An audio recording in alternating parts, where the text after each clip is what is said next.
오늘의 양식 이 시간은 시편 40편 말씀을 통해서 진정한 가난을 아니?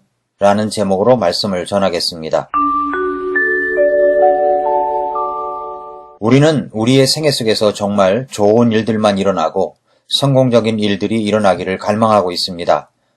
그래서 내가 하는 일들이 잘 되기를 바라고 있습니다. 그런데 어떤 사람은 그 일이 잘 된다고 생각하여 좋아하다가 어느 날 하루아침에 주저앉아 소생하기조차 어려운 일들이 닥칠 때가 있습니다.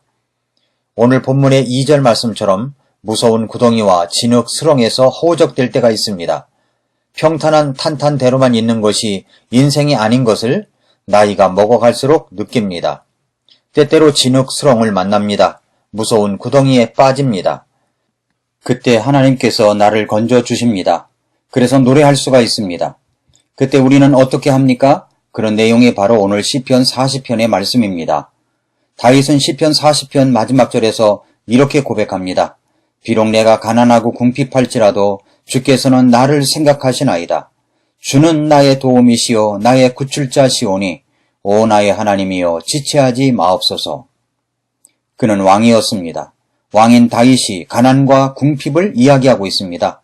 사실 이 40편의 배경은 사울왕이 길보아 전투에서 패해서 목숨을 잃는 사건이 일어난 다음에 쓰여진 것입니다.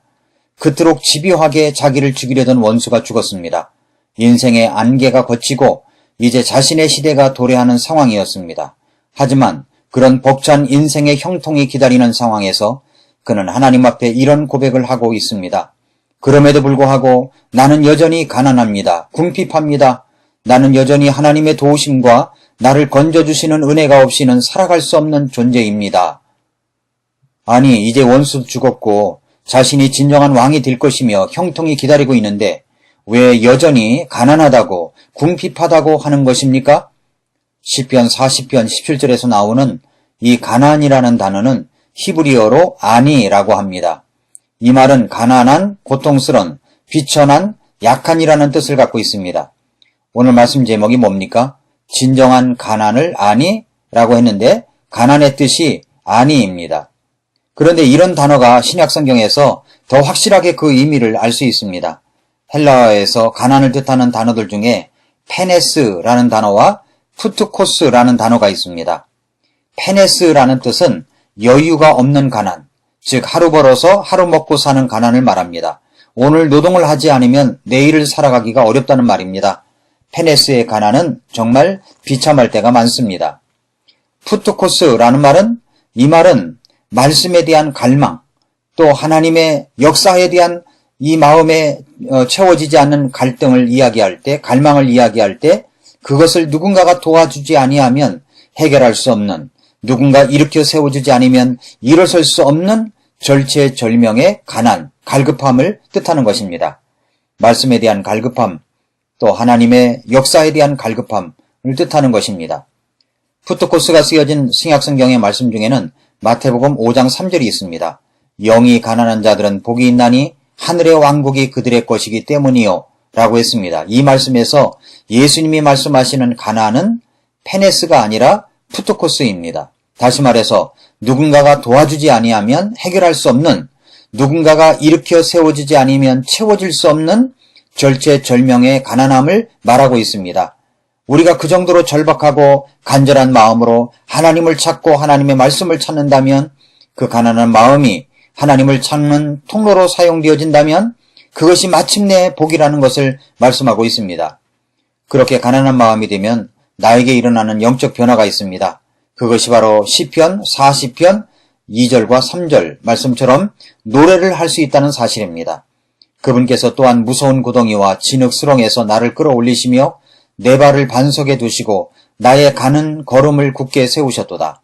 또 그분께서 새 노래 곧 우리 하나님께 드릴 찬양을 내 입에 두셨으니 많은 사람이 그것을 보고 두려워하여 주를 신뢰하리로다 라고 했습니다. 다윗이 말한 가난함, 성경이 말하고 있는 가난한 마음을 가지면 일어나는 현상이 있습니다. 첫째로 우리의 영이 가난하게 되면 어떤 일이 내게 주어질 때 그것이 주님의 은혜인지 아니면 재앙인지가 구별이 됩니다. 시편 40편 5절에서 오 주 내 하나님이여 주께서 행하신 놀라운 일이 많고 우리를 향하신 주의 생각이 많으므로 차례대로 그것들을 헤아려 주께 아랠 수 없나이다. 내가 그것들을 밝히 드러내어 말하려 하여도 그것들이 너무 많아 수를 셀 수 없나이다. 라고 했습니다. 오, 네, 하나님이요. 라고 했습니다.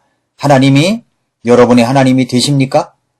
주께서 행하신 놀라운 일이 많고 우리를 향하신 주의 생각이 많으므로 라고 했습니다. 우리의 영이 가난하게 되면 주님께서 내게 행하신 놀라운 일, 나를 향하신 주님의 생각이 얼마나 많고 큰지 알 수 있게 됩니다. 그것을 헤아리려고 하면 셀 수 없이 너무나 많아서 그것을 셀 수 없는 지경까지 가게 된다는 말씀입니다. 시편 40편 12절을 보면 셀 수 없이 많은 재앙들이 나를 애워싸고 내 불법들이 나를 붙들므로 내가 위를 볼 수도 없사오며 그것들이 내 머리털보다 더 많으므로 내가 낙심하나이다 라고 했습니다. 남들이 볼 때에는 정말 부러워할 만한 일들이 내게 일어난다고 할지라도 그것이 재앙인지 은혜인지를 알 수 있는 비결은 우리의 영이 가난하게 되는 것입니다. 다윗은 그것을 구별할 줄 알았습니다. 재앙들을 세어보니 셀 수도 없을 정도로 나를 애워싸고 있습니다. 각종 불법들이 나를 붙들고 있습니다. 그러한 것들이 머리털보다도 더 많아서 낙심을 하기도 하는 것입니다. 이러한 것들이 어떻게 구별될 수 있습니까? 하나님을 향하여 내 영이 가난하게 되면 그렇게 될 수 있습니다. 시편 40편에는 셀 수도 없는 지극한 하나님의 은혜를 노래하고 있습니다. 또한 셀 수도 없는 많은 재앙들이 자신의 주변을 둘러싸고 있음을 말해주고 있습니다. 우리 앞길에서 일어나는 각종 여러 가지 일들 속에서 그 일들이 내게 은혜가 될 것인지 아니면 재앙이 될 것인지를 구별할 줄 아는 사람이 하나님의 축복의 길을 갈 수가 있고 재앙의 길을 피할 수가 있습니다. 둘째로 오직 주님만을 찾고 바라봅니다. 시편 40편 16절에서 주를 찾는 모든 자들은 주를 기뻐하고 즐거워하게 하시며 주의 구원을 사랑하는 자는 항상 말하기를 주를 크게 높일지어다 하게 하소서라고 했습니다. 주님을 찾는 모든 자들은 주님을 기뻐하며 즐거워합니다. 오직 주님만을 바라보는 자는 세상에서 균형 잡힌 일상의 생활을 하게 됩니다. 주님만을 바라보는 자, 주님만을 바라보며 살아가는 것, 이것이 얼마나 중요한 일인지 모릅니다. 마음이 가난하게 되면 오직 주님만을 찾고 바라본다는 사실입니다. 차이코프스키의 유명한 발레극 백조의 호수를 본 적이 있습니까? 그 발레극에서 여성 발레리나가 보여줄 수 있는 최고의 발레 기술이 나옵니다. 그것은 32회전 푸에테라고 합니다. 가냘픈 몸매의 여성 발레리나가 한 다리로 발끝을 들고서 몸을 지탱하면서 또 다른 한 다리를 높이 들고는 지탱한 다리 주위를 휘저으며 32번 회전하는 동작을 보고 있으면 감탄과 찬사가 절로 나오는 장면입니다.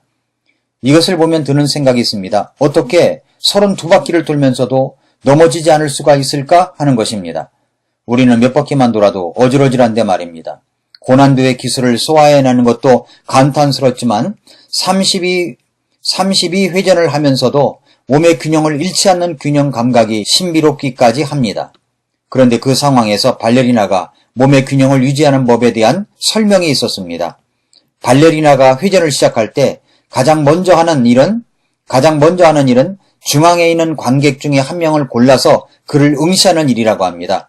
그래서 몸이 회전할 때 손을 비롯하여 다른 모든 신체가 돌아갈 때 얼굴은 끝까지 그 사람을 응시하다가 제일 마지막에 돌리고 다시 몸과 손이 움직이기 전에 머리를 먼저 돌려 다시 그 사람을 응시한다는 것입니다. 이런 식으로 32회전을 하는 내내 중앙에 있는 그 한 사람만 응시하는 것이 넘어지지 않는 비결이라고 하는 것입니다. 우리는 세상을 돌고 또 돌고 있습니다. 그런데 그렇게 돌아가는 세상 속에서 우리 영혼의 균형을 이룰 수 있는 비결이 무엇입니까? 그렇게 돌아가는 세상 속에서 한 바퀴 한 바퀴 돌아가면서도 우리의 시선은 한 분 예수 그리스도 십자가를 바라보아야 하는 것입니다. 사탄이 우리를 삼키려고 밀가부르듯 우리를 요구하고 있는 세상의 돌아감 속에서 우리의 믿음이 떨어지지 않기를 기도하시는 우리 주님 예수 그리스도를 바라보아야 합니다. 사랑하는 성도 여러분, 주님은 영이 가난한 자들이 복이 있다고 하셨습니다. 그러한 사람들에게는 하늘의 왕국의 기쁨을 누릴 수가 있습니다. 하나님께서 원치 않는 것들로 우리의 영을 가득 채우게 되면 하나님께 대하여 가난하게 될 수 없습니다. 내가 비록 가난하고 궁핍하다고 하더라도 우리 주님께서 나를 생각하시고 함께 해주시는 삶이 오늘을 견디며 내일의 소망을 가질 수 있는 삶이 되는 것입니다. 그러한 사람이 바로 수렁에서 건져 올려져 진정 우리 주님만을 찬양하는 새 노래를 부를 수가 있습니다. 여러분은 진정한 가난을 갖고 계십니까?